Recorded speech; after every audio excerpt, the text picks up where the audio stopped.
वह एक बरसाती दोपहर थी जब सारा और मार्क के रास्ते पहली बार मिले।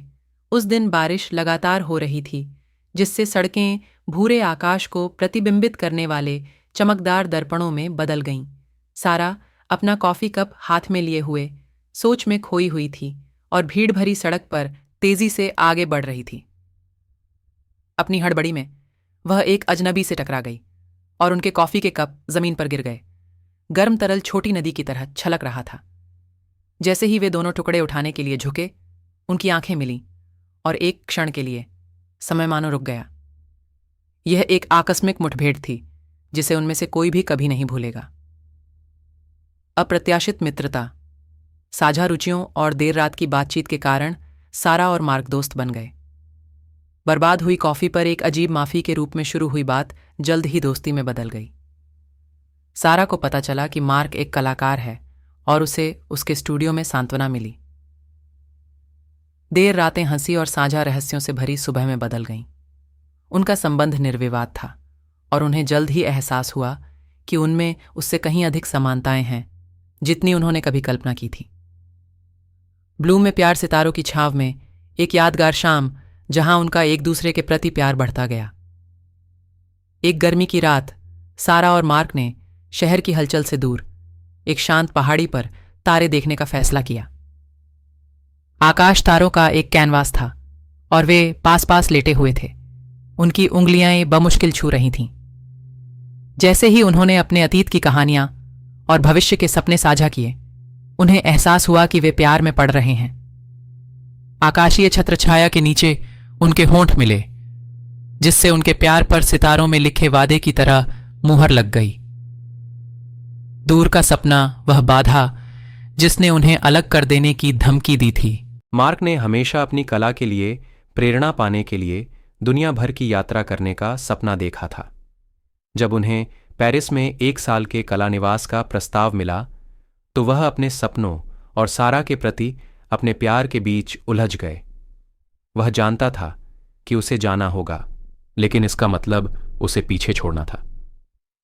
दर्दनाक निर्णय लिया गया और उन्होंने अपने प्यार को कायम रखने की कसम खाई, भले ही उनके बीच एक महासागर हो।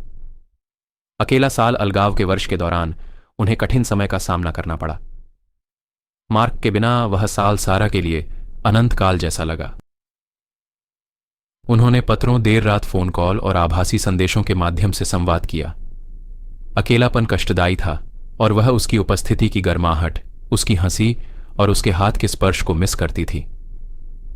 सारा का दिल टूट गया था, लेकिन उसने उसकी वापसी का इंतजार करने का निश्चय किया।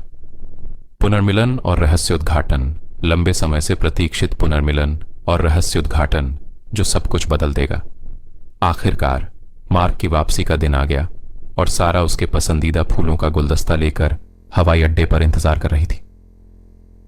जैसे ही वह आगमन द्वार से बाहर निकला, वह दौड़कर उसकी बाहों में आ गई।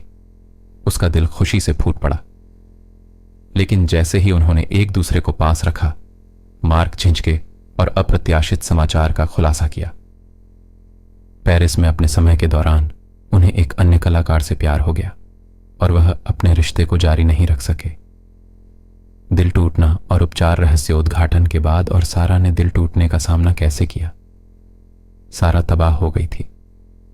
उसे यकीन ही नहीं हो रहा था कि जो प्यार उन्होंने साझा किया था वह अब सिर्फ एक याद बनकर रह गया है। वह रोई, क्रोधित हुई और सबसे बुरे दिनों से गुजरी। धीरे धीरे अपने दोस्तों के समर्थन और अपनी ताकत से उसने अपने जीवन का पुनर्निर्माण करना शुरू कर दिया। दिल का दर्द हमेशा बना रहेगा, लेकिन उसने इसे शालीनता से निभाना सीख लिया। एक नई शुरुआत, उपचार और एक नई शुरुआत की ओर सारा की यात्रा। समय बीतता गया और सारा टूटे हुए दिल को संभालते हुए अपने जीवन को फिर से बनाना शुरू कर दिया। उसने नई रुचियां खोजी, पुरानी मित्रताएं फिर से जागृत की और खुशी के लिए अपना रास्ता खोज लिया। उसने जान लिया कि हालांकि प्यार ने एक बार उसे परिभाषित किया था, लेकिन यह उसकी खुशी का एकमात्र स्रोत नहीं था। जैसे ही उसने नई आंखों से दुनिया को देखा, उसे एहसास हुआ कि जीवन में और भी बहुत कुछ है। इस टूटे हुए दिल वाली प्रेम कहानी में सारा की यात्रा, लचीलापन, आत्मखोज और मानव आत्मा की छंगा करने, बढ़ने और फिर से प्यार करने की स्थायी शक्ति में से एक थी।